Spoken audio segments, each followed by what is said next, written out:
Bien, jóvenes de quinto A, les envío un abrazo, un saludo a todos los alumnos de quinto año. Eh, Hoy día estaba pendiente un objetivo al cual es el segundo objetivo priorizado de esta temática. El anterior es el objetivo que habla de los niveles de organización de los seres vivos, en donde ya hemos estudiado que tanto nosotros como las plantas y los animales somos seres complejos, ya que tenemos distintos niveles de organización que se van agrupando a partir de la célula. La célula es el nivel uno. A partir de un conjunto de células ya vamos a conformar un tejido. Los tejidos van a conformar órganos que van a cumplir una función específica dentro de un sistema. Y finalmente el conjunto de sistemas vamos a ver que logra la totalidad del organismo. Puede ser una planta, un animal o un ser humano. En este episodio, en este capítulo, vamos a ver un objetivo que se va a meter en el primer nivel de organización, particularmente en organismos que están compuestos de una sola célula, como por ejemplo los hongos o variados tipos de hongos, y las bacterias, que son organismos unicelulares. Entonces vamos a ver que en el transcurso de lo que vayamos estudiando, en este objetivo vamos a investigar e identificar algunos microorganismos. Y cuando hablemos de microorganismos vamos a entender como organismos diminutos. El prefijo micro siempre va a significar algo muy pequeñito. El prefijo macro va a ser algo muy grande. ¿Ya? Tan micrométrico son los microorganismos que a simple vista no los podemos ver como individuos, ¿ya? Pero sí los podemos ver cuando afectan, por ejemplo, una fruta, cuando se empieza a descomponer, vemos la actuación de microorganismos pequeñitos en su conjunto. Pero individualizarlo lo tendríamos que hacer con microscopio.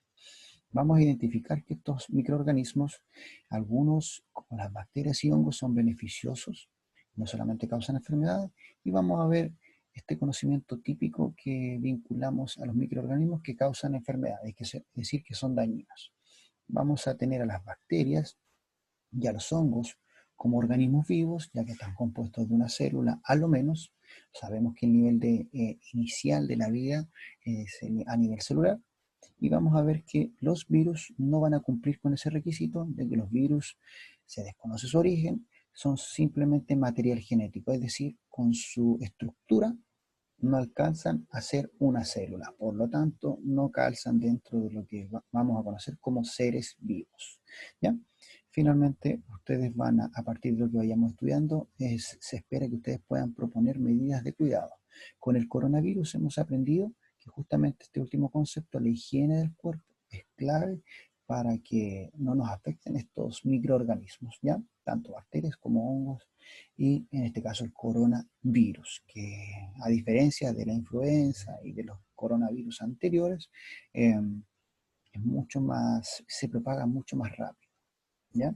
Y afecta a un grupo etario que sabemos que es la tercera edad particularmente, ya que las defensas, su sistema inmune está más débil, por lo tanto, estos virus ahí en esas personas ven la instancia más óptima para afectar la salud de las personas. Vamos a partir mostrando que son tan pequeñitos que las figuras que ven aquí a su izquierda van a representar cómo se verían los virus, las bacterias y los hongos a nivel de microscopio, que es el implemento tecnológico que se utiliza en ciencias para observar estas partículas. Por otro lado, aquí tenemos un dibujito típico de algún producto lácteo, y que muy bien los niños identificaron que se llaman probióticos. O sea, en los comerciales ven esta figurita. Y este monito, justamente los que lo diseñaron, lo hicieron con el objetivo de que representara más o menos lo que es una bacteria, ya que los probióticos son bacterias, pero no causan enfermedades, sino que son beneficiosas para la salud, particularmente para la flora intestinal, es decir, para el intestino delgado, que justamente ahí es donde se desarrolla el proceso, una de las partes más importantes del proceso digestivo, ¿ya? Que es la absorción de los nutrientes. Y estos lactobacilos justamente ayudan a que la salud se mantenga estable, sobre todo en la primera infancia. Por eso estos productos se promueven para los niños. Comenzamos con algunas preguntas que has escuchado sobre los microorganismos. Y aquí los niños, justamente en el contexto del coronavirus, es donde más conocimiento presentan, las medidas de cuidado, cómo se propaga, etcétera. ¿Qué significa la palabra microorganismo? Ya sabemos que es un organismo, es decir, tiene vida, pero que es de tamaño tan diminuto que es imperceptible al ojo humano. conoce algunos tipos de microorganismos, perdón. De acuerdo al objetivo, obviamente, los niños fueron mencionando bacterias, hongos y virus, ¿ya? Sabiendo que los virus son solamente material genético sin alcanzar este primer nivel de organización, que es la célula. Incluso el virus es un extracto de la célula, ¿sí? Es material genético que estaría dentro del núcleo de una célula, es decir, no alcanza ni siquiera a ser una estructura de la célula. Por eso son los de menor tamaño también. ¿Qué efectos pueden provocar en el cuerpo? La mayor parte de nosotros vamos a vincular en la cotidianeidad que estos microorganismos van a causar enfermedades. Pero en este capítulo vamos a ver que justamente hoy día la ciencia está utilizando justamente, y no hoy día, sino que hace muchos años, está utilizando los microorganismos para mejorar la salud tanto humana como también del bienestar del medio ambiente. Por ejemplo, la degradación del plástico. Un ejemplo que se utilizan bacterias para degradar el plástico hoy día. Ustedes saben que los océanos están muy contaminados por el nylon, estas bolsas que causan justamente problemas para que las plantas oceánicas o las algas realicen la fotosíntesis. ¿Cómo podemos evitar que nos dañen? Ya sabemos que hay que cuidarnos en nuestra higiene en particular, lavar los alimentos, lavar nuestras manos regularmente, desinfectar las superficies donde cocinemos, etcétera. ¿Qué diferencias existen entre virus y bacterias y hongos? Es que los virus no tienen vida y que los hongos y bacterias sí son microorganismos vivos.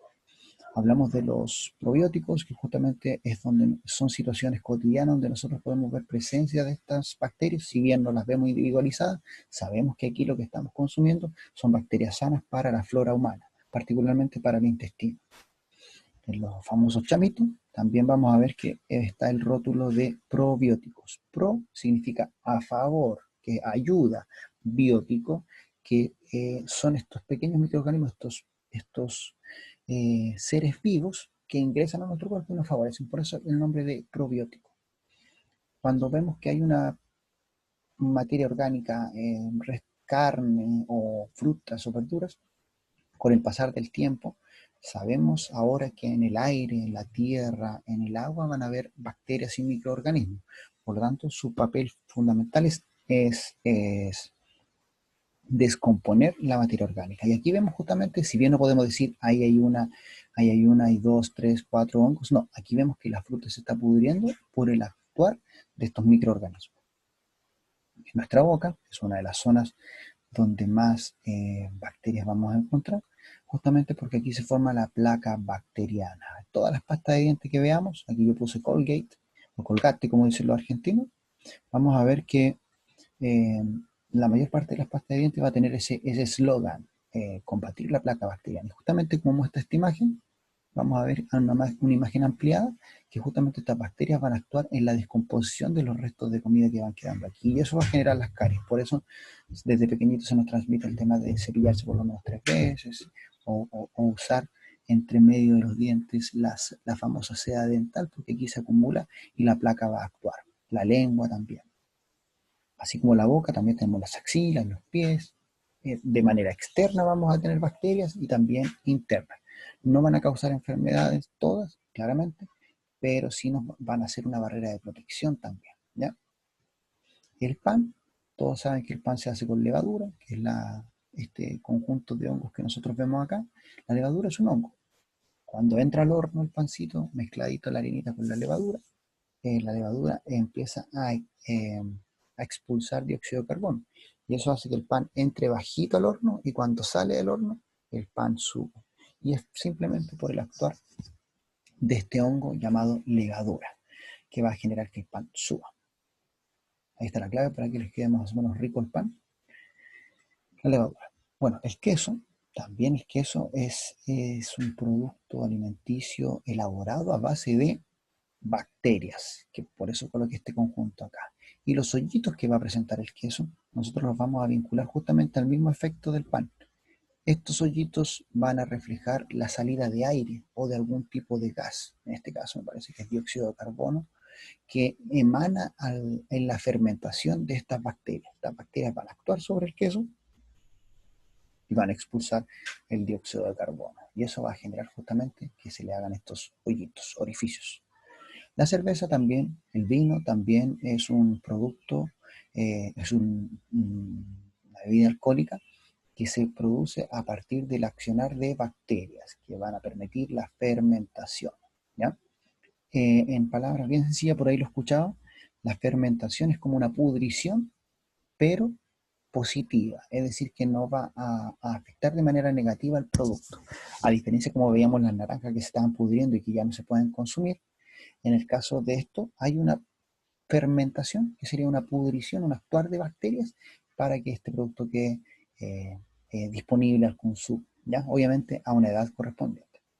Las heridas, cuando no se curan bien, vamos a ver que no hay una limpieza. Por ejemplo, la gente cuando sufre quemaduras, cuando son ya de segundo grado, tiene que hacerse un tratamiento de justamente eliminar ese tejido muerto y evitar infecciones. Y aquí en las infecciones de las heridas vemos el actuar de microorganismos nuevamente. Entonces yo les elaboré esta tablita estableciendo una diferencia. Las bacterias y los hongos los puse en el grupo de seres vivos o microorganismos. En cambio, los virus, si ustedes se dan cuenta, lo coloqué en el apartado que dice no poseen vida. Las bacterias son observables solo por microscopio. Los hongos también son observables, pero hay otros que son de mayor tamaño y son multicelulares. Los hongos, la diferencia con las bacterias es que pueden ser unicelulares, una célula, o también pueden ser organismos multicelulares de más de una célula. Y como lo dijimos anteriormente, los virus son los más pequeñitos, ya que ni siquiera no alcanzan a ser una célula. Las bacterias repetidamente entonces dijimos, formados por una célula, y los hongos, la diferencia es que pueden ser una o más. Y estos ni siquiera alcanzan a ser, simplemente son material genético. Nuestro cuerpo está compuesto por un alto porcentaje de bacterias. ¿En qué zonas? Las bocas, las axilas, los pies, el intestino. Tenemos que tener claro que nosotros tenemos una flora humana, que sería esta cobertura de bacterias sanas, digamos, que ayudan al organismo. No todas causan enfermedades. Y aquí hay un dato famoso de respecto a los hongos. La famosa penicilina es un hongo utilizado para inhibir la reproducción de bacterias. Hoy día la ciencia se está moviendo principalmente para sanar enfermedades. Por ejemplo, las vacunas que se utilizan para el mismo coronavirus, vamos a ver que van a surgir a partir de la investigación y experimentación con hongos y bacterias que pueden inhibir la reproducción del virus, ¿ya?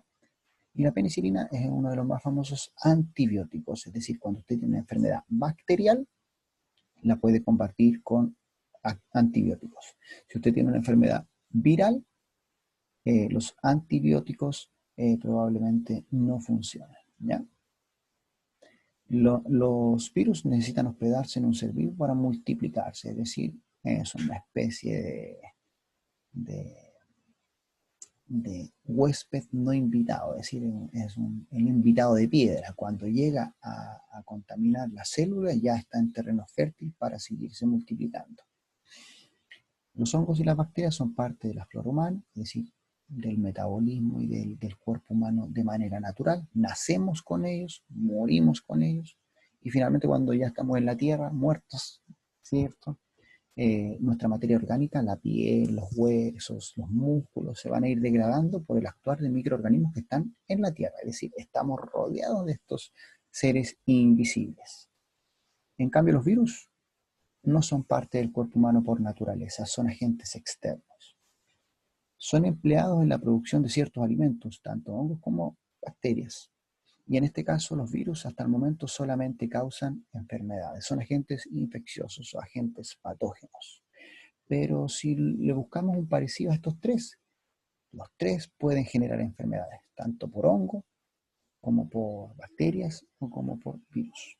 Dijimos que el cuerpo humano en su naturaleza está compuesto de bacterias y sanas que van a permitir el buen funcionamiento del cuerpo. Vamos a tener la piel, el tracto respiratorio, la boca, el sistema digestivo, particularmente el intestino, y el tracto urogenital, la zona final de justamente del aparato reproductor, tanto femenino como masculino, que son zonas donde vamos a encontrar la flora bacteriana de nuestro cuerpo. ¿Ya? Ahí está el intestino, la zona urogenital, la piel, las axilas, etc. Hoy día vamos a ver que no solamente van a causar enfermedades, sino que las bacterias y los hongos también van a ser utilizadas para el beneficio de la especie humana y para el planeta en general. En el primer caso, la flora que hablamos, la flora humana, conjunto de bacterias y hongos que permiten que el cuerpo funcione, son una barrera de defensa, por ejemplo, en la piel, cubierta principalmente. Son empleados en la elaboración de alimentos como el yogur, el queso, la cerveza, el pan, entre otros, los que presenté en las imágenes. Ciertas bacterias ayudan en la descontaminación del ambiente. Estas son investigaciones ya más recientes del siglo XXI que permiten, por ejemplo, ayudar a degradar el petróleo cuando hay derrames de petróleo en el océano, que eso causa un daño a los ecosistemas gigantes, ya que impide que la luz solar, el petróleo, pase al fondo, por lo tanto las algas no realizan fotosíntesis. Eso disminuye la cantidad de oxígeno y trae una consecuencia en las especies submarinas. Y también se ha descubierto que cierto tipo de bacteria puede descomponer, alimentarse prácticamente del plástico, que es uno de los problemas más graves de la humanidad hoy día respecto a la contaminación, sobre todo de la tierra y del mar. Y en el caso de Chile y de los países mineros, en la minería se está utilizando bacterias, tecnología, biotecnología, es un concepto nuevo, no es tecnología en base a máquinas y sistemas electrónicos, sino que se utiliza biotecnología, es decir, con seres vivos. ¿Cuáles seres vivos? Las bacterias. Se está utilizando en biotecnología la separación de los metales para este tipo de industria. Es decir, finalizando, vamos a descubrir que tanto bacterias como hongos van a ser beneficiosos en el transcurso del tiempo para la especie humana. Y no solamente van a causar enfermedades.